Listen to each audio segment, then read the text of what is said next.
There you go. So we forgot to put our mics on because we're geniuses. And so now let's try again. I'm Tom Salt, a medical doctor and functional medicine practitioner. I'm Elizabeth, a registered nurse and whole life coach. Yeah, and this week we're talking about sort of the mental, emotional, spiritual domain of the functional medicine matrix. You know, there was a time when physicians were called physician priests because we dealt with that kind of stuff, and we've abdicated that now to the clergy, but it's still an important part of healing. And, you know, we had a talk earlier today, and we realized that really the first step in a rich spiritual life is acceptance. And so we want to talk about acceptance today and what acceptance means and how it can soothe your soul, soothe your autonomic nervous system, soothe your emotional state, and all of those things help you heal. So what do you think about when you think about? And hello, Yolanda. Hi, Yolanda. And what do you think about when you think about acceptance? When I think about acceptance, I think about, for me, it kind of almost goes to surrendering. So just accepting and surrendering to the moment and whatever that moment is offering. Hi, Brian. Hi. Or Lori. So tell me what surrender means to you. Does that mean roll over and die? No, but it, yeah, you know, it's kind of a complex answer. Carol, surrender, or hi, Carol.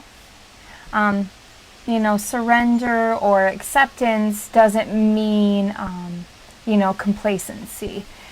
There is, you know, we're always striving to, not really striving, I think striving is the wrong word to use, but our goals are always set on being a little bit better than we were yesterday. And if we can't be better than we were yesterday, then maybe we'll be better than we were last week. It depends on our day. But for me, you know, acceptance is also about surrendering, and surrendering to some circumstances in my life that perhaps I can't change, and or perhaps it's surrendering to the fact that I need to do something about some, you know, a specific circumstance in my life that is requiring and asking me to make a choice, make a change. So for me, that is surrendering, and of course, it's an intricate dance. Yeah. So I love what's typically called the Serenity Prayer. I call it the wisdom prayer because the prayer is really, God grant me the serenity to accept the things I cannot change, the strength to change the things I can, and the wisdom to know the difference. And so, you know, there's a lot more wisdom in this prayer than there is serenity because, you know, it takes a lot of wisdom to stop railing against the universe when, you know, like the old saying goes, don't cry over spilt milk, you know, or what Lily Tomlin said. She said that forgiveness is giving up all hope of a better past, right? The past is done. And so surrender and acceptance really mean it is what it is. And simply acknowledging it, that it is what it is, and then working from that as a starting point. It doesn't mean it's the end point. You know, things that are done are the end point, but things that are done and have affected you, it's just a starting point. And so how do we move from where we are in actuality to where we would like to be? So another Lao Tzu, who wrote the Tao Te Ching, said, the journey of 10,000 miles, or actually I think it was 1,000 miles, the journey of 1,000 miles begins with the first step. So really, acceptance is among the first steps one has to take in order to find acceptance, then self-acceptance, and then from self-acceptance, self-love, and from self-love, a truly rich spiritual life.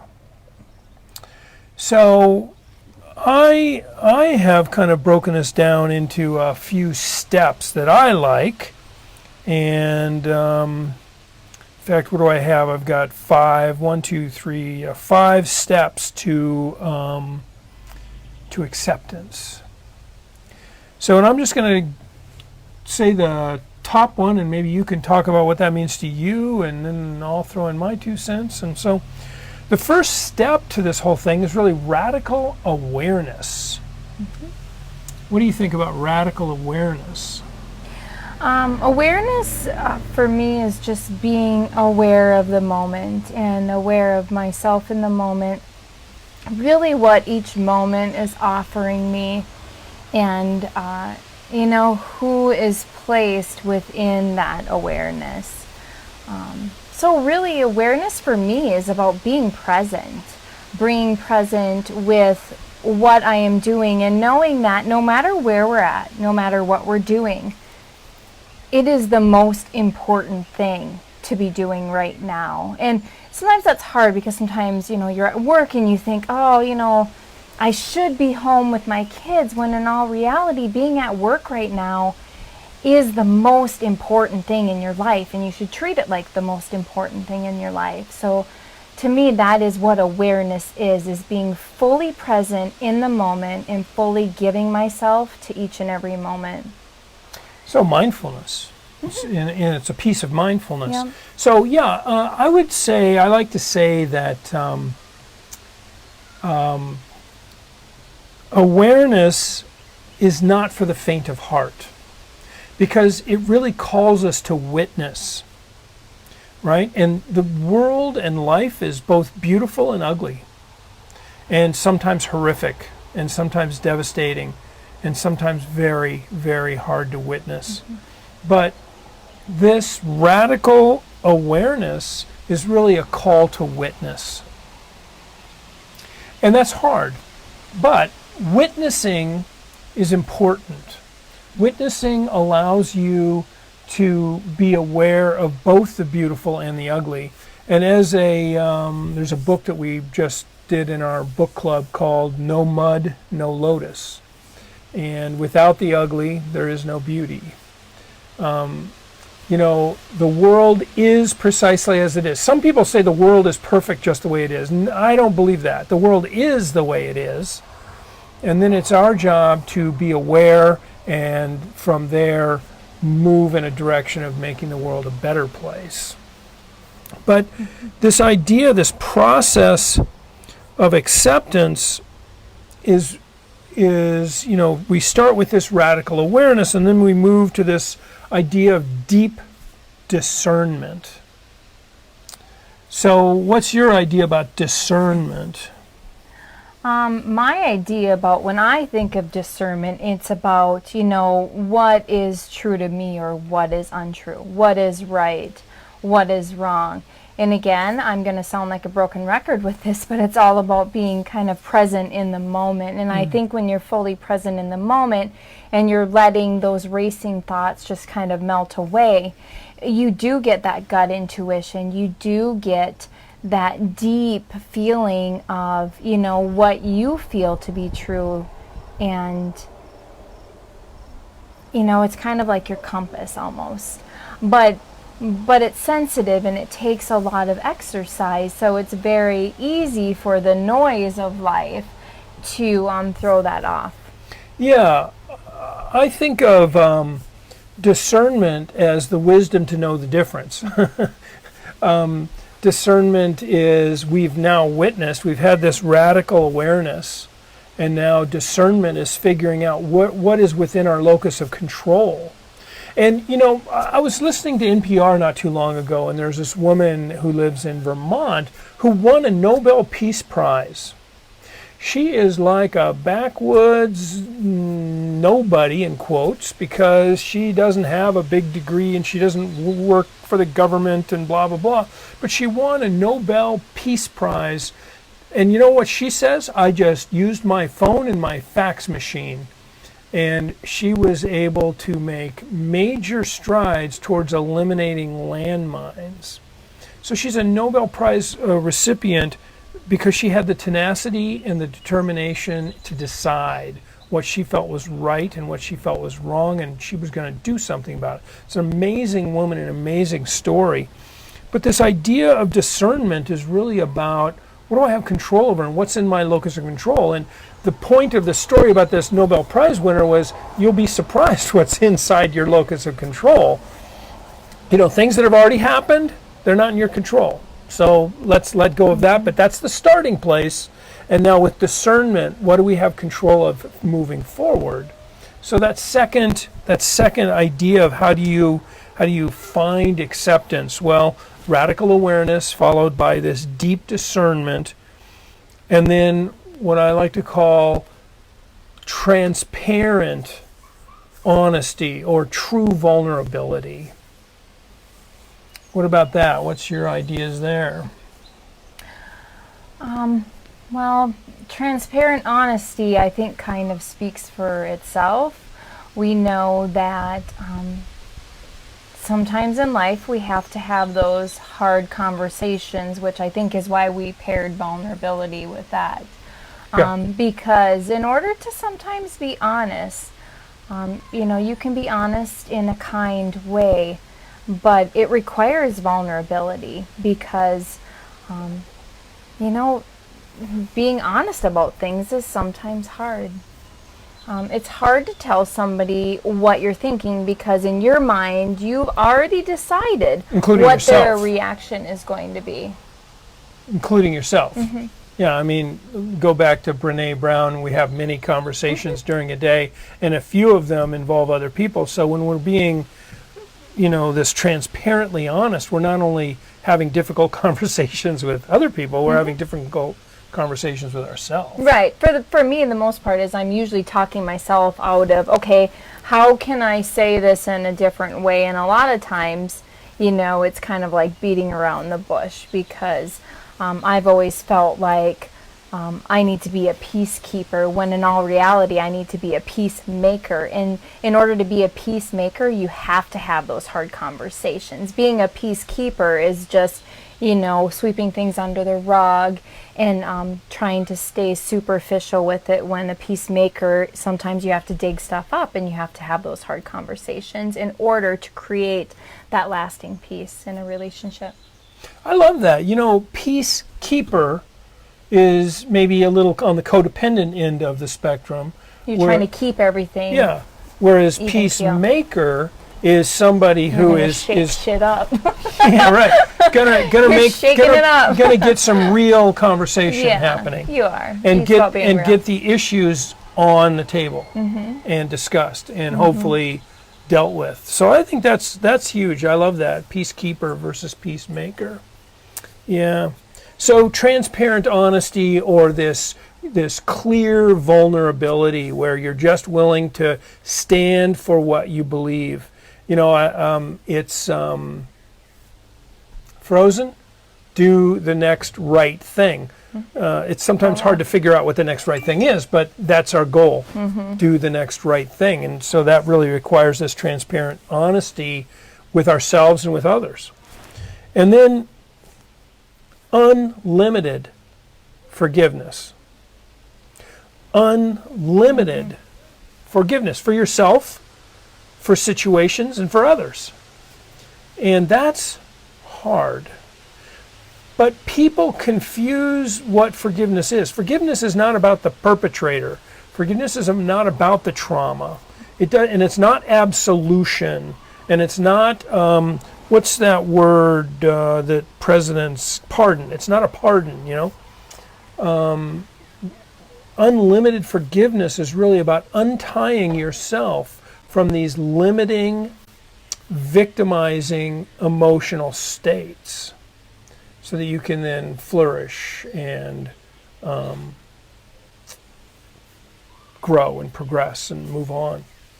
What is your notion about this idea of unlimited forgiveness? A lot of times when we think of forgiveness, when at least my children, it's like, okay, when they say, I forgive you for that, and then it's done. But forgiveness is a process, and it's not just like, you choose to forgive, but you have to continually choose to forgive. And you have to keep bringing that back. And sometimes you want to bring yourself back to places, and maybe you want to bring yourself and, repeatedly punish yourself for something you did, where forgiveness is letting go of that punishment. Like, I don't need to punish myself for the 100th time, okay? I've served my sentence, I've repented, I have, you've gone through all the process of it. Now when it comes up, you can just be like, I've forgiven that, and I choose to continually let that go. So for me, forgiveness is a continuing process that lasts forever.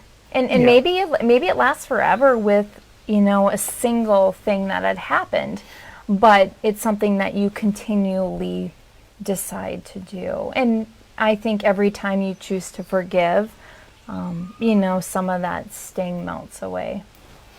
Don Miguel Ruiz, in his book, The Four Agreements, really discusses this a lot. He talks about how, other animals make a mistake, and the mistake is made, they learn from it, they move on. Whereas humans, we beat ourselves up for the rest of our lives about the same mistake. Mm-hmm. And one of the pieces of, being really transformatively human is the ability to let go of that, to stop punishing yourself infinitely.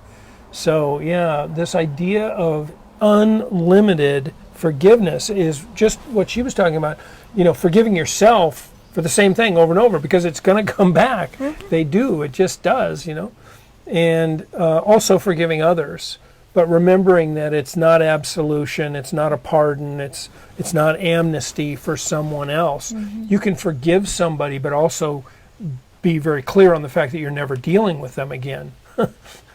You're avoiding them like the plague or whatever. That doesn't mean you haven't forgiven them, but it just means you need to get from a place of hate. Mm-hmm. It doesn't have to go to love. Stirring in it. Basting yourself in this awful hate. It doesn't have to move all the way to love, but you need to get to some place that's really sort of the opposite of love, which is not hate. The opposite of love is indifference. Mm-hmm. You need to get to a point where you're indifferent.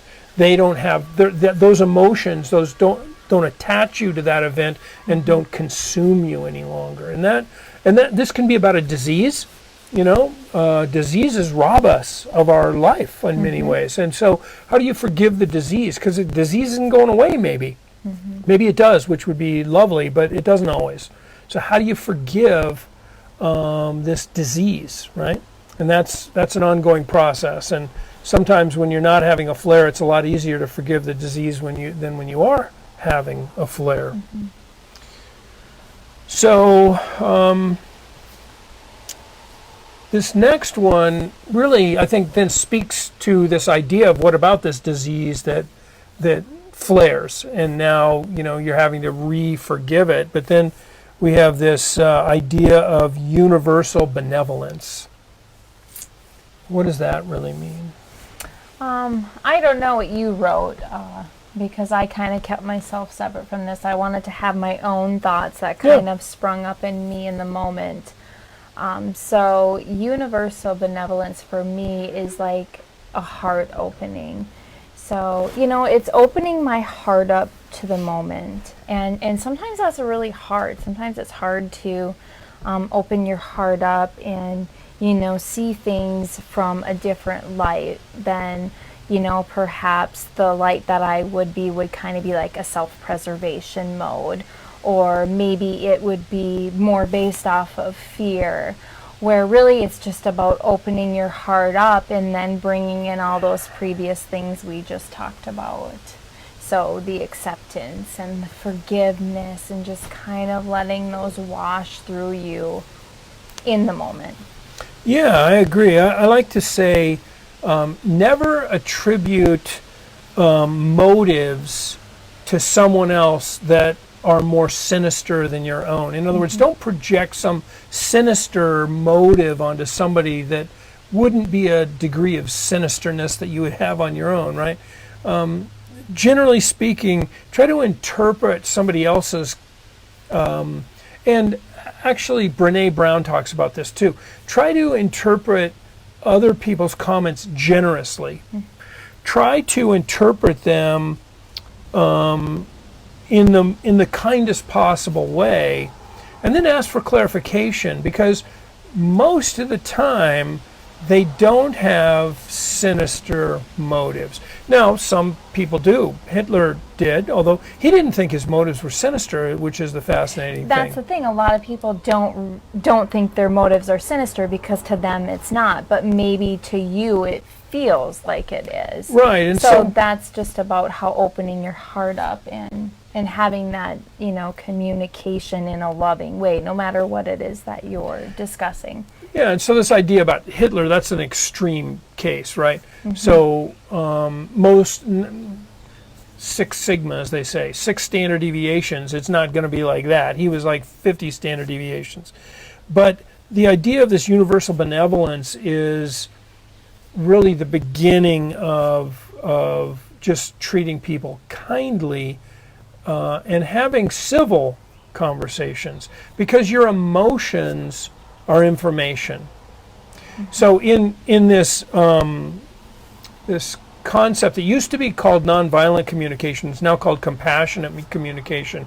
The idea is an emotion has information. The information that the emotion is carrying has to do with your needs. So if you find yourself becoming very emotional, and for most of us the top emotion is fear or anger or something like that, but get underneath, what is fear? Fear means you care, right? Fear means you care. Anger means you care. And you got to figure out, what do you care about? And why do you care about it? What need is not being met? And if you can get to that place, then the emotional state informs you about where you need to go with this conversation. And usually, escalating to anger isn't what gets your need met. Sometimes it is, but usually that's because you have not clearly stated your need and maintained that boundary, right? It's not just saying what you need, it's maintaining that boundary in whatever way is necessary. And sometimes anger is necessary to maintain that boundary. But then that takes us from this universal benevolence to this sort of idea of compassionate communication. And those are really, to me, the steps that you need to really think about in order to get from, or get to, I should say, acceptance. And why do we even care about acceptance? Why is that even important to talk about in a medical conversation? Because I think when you are fighting with your life, so, you're butting heads with life, you're not in that flow of, that balance of surrender and acceptance to those things that you can't change right now. It's kind of like anything else when it comes to your health. When you're in that state of higher stress, and especially I think emotional stress can be much greater than, perhaps having a Mountain Dew or, maybe practicing an unhealthy lifestyle for an evening. Stress has that ability to sneak in where we don't even notice it. And I think it's one of those things that we need to be aware of.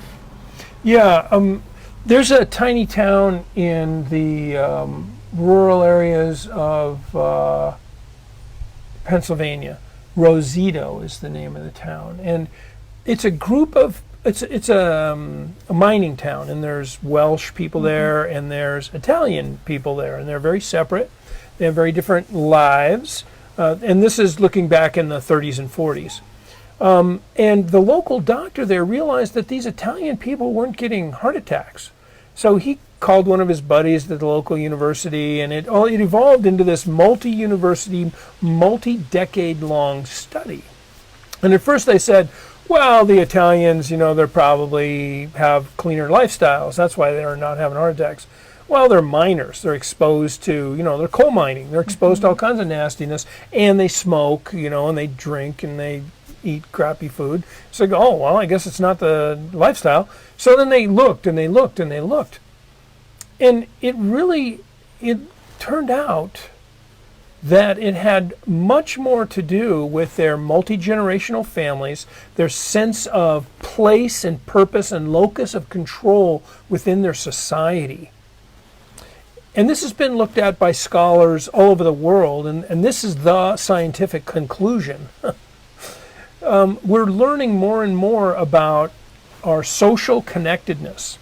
Another study from the Netherlands, where they have universal health care, and they have huge databases, and they mine these databases, and they found that like don't smoke. Well, that was high on the list, but it was not the top of the list of how to stay well. And they looked at don't drink, and they looked at take your meds, and they looked at all these things, and those were important, but none of them were at the top of the list. The top of the list. The second to the top of the list was close friends. A few close friends that you could call on in an emergency. And the single biggest one, you remember? Social integration. Yeah, social integration. Go ahead. Yeah, I don't know why, but the kids start wrestling as soon as we go on live. And I don't know why we left the door open. I mean, seriously. Yeah. There's kids in the house. Let's leave the door open. So anyway, social integration, and that's really just like making eye contact and saying hello. And that's why, by the way, FaceTime doesn't count. Because I'm looking in her eyes, but it looks like I'm looking in the wrong place, right? Because to you, like I'm looking kind of at myself right now, but the camera's over here. If I want to look at you, I have to look over here. And if you want to look at me, then you have to look, if you want to look in my eyes, you have to look at your camera. So neither of us are actually looking at each other. And that turns out to be a big deal because there is a whole hormone surge when you meet eyes with someone. And that hormone surge has to do with parasympathetic balance. And that's really important. So, we've talked about, then again, this is just one of many, many ways that this helps. But just looking at the parasympathetic system, if you're in fight or flight, you're shunting blood away from your gut. That means you're not digesting well. That means you're not absorbing well. That means that you have conditional malnutrition. It also means that you're leaving fermentable product behind because you're not absorbing it. It means that you're altering your microbiome, which is essential for a robust immune response.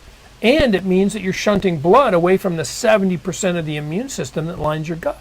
So, whether it's biochemical or nutritional or energetic or spiritual or emotional, it's all one. It is you. It is singularly identified as you.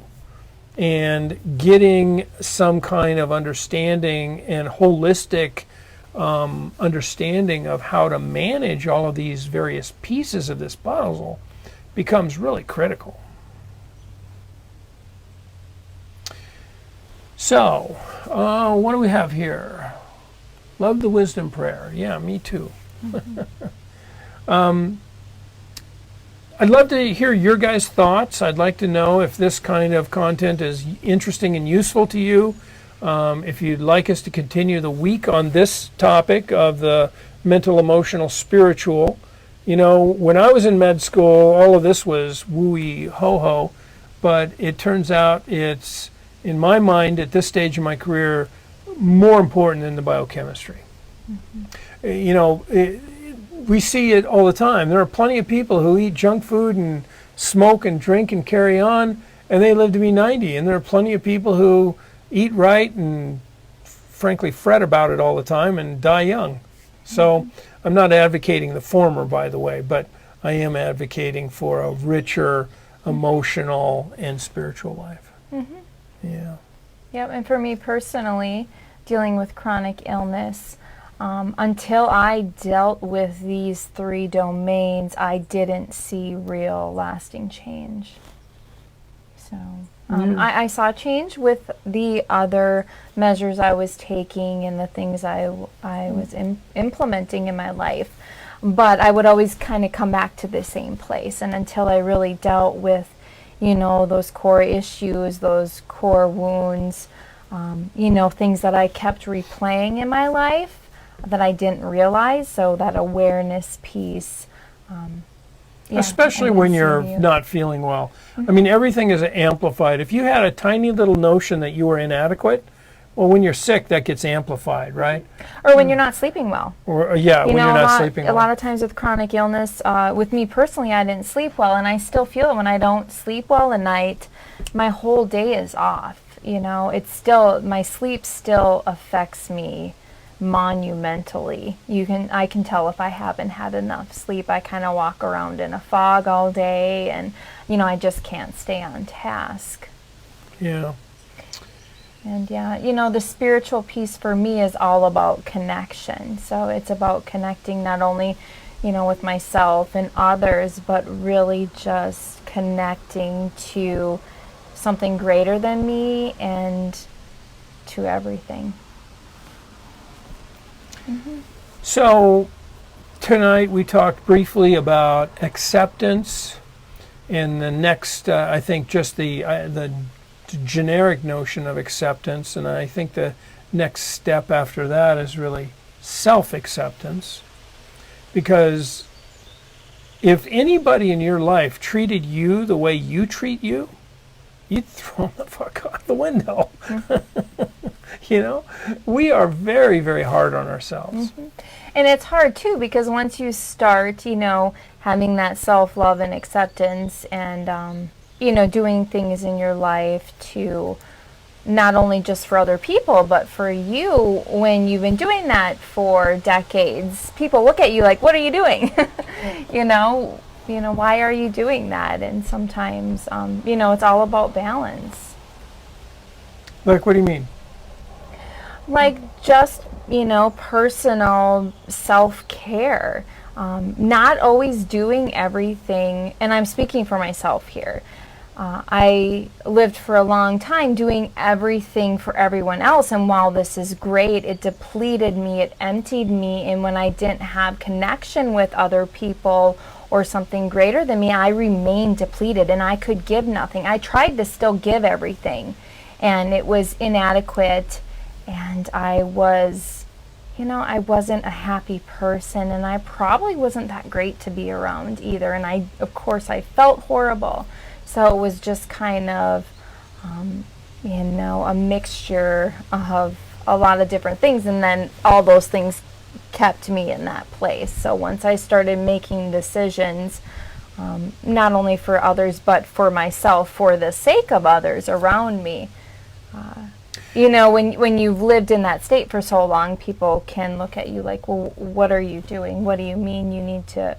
You said no? What do you mean you're not going to drop everything and come rescue me? Yeah. You had a much better way of saying it. Maybe what I'm about to say will remind you, because I can't quite remember what it was. But I typically say you command the respect you demand. And if you demand none, you will get none. And then there was also that quote that we were... Well, you are constantly teaching others how to treat you. Yeah, that was it. Yeah. You're constantly teaching other people or training other people how to treat you. So be careful. Yeah. And it's okay. It's great to do things for other people, but you have to be able to be aware and have that self-awareness of when you are depleted and you no longer... when you're functioning just solely off of a, codependent state of doing everything for everybody else and with all disregard for yourself and continually abandoning yourself. So my test for fair, put yourself in that person's shoes in your most compassionate self. And then ask yourself the question, would I be asking for this help? Given that I am embodying that person to the best of my ability, right? So it's not, me with lots of resources and abilities and blah, blah, blah, and I'm so wonderful. No, I don't ever need help. That's not the question you're asking. Me embodying that individual to the best of my ability, would I be asking for help And if so, what kind of help? Would I be asking for guidance, or would I be rolling over and asking for somebody to do it for me? And whatever that answer is, then that's fair. Now, does it make it your responsibility? It doesn't make it your responsibility, but at least you know if it was even a fair question or not. And that may give you insight to yourself too, because I would never ask for help. I never asked for help for anything. I would come home with babies and have C-sections, never ask for help. Goodness, I couldn't bother anybody else. So I think it also gives you insight to yourself. If you're thinking about putting yourself in somebody else's shoes and you're like, wait a second, I wouldn't ask for help for anything. Well, that's probably not right either. Right. So finding this balance, and unfortunately we live in a world where we have this sort of false humility, where no, it's okay, I know, don't thank me, no, it's okay. That's just rude. That's rude. Somebody has gone out of their way, been vulnerable enough to single you out and say thank you. The very least you can do is say, you're welcome.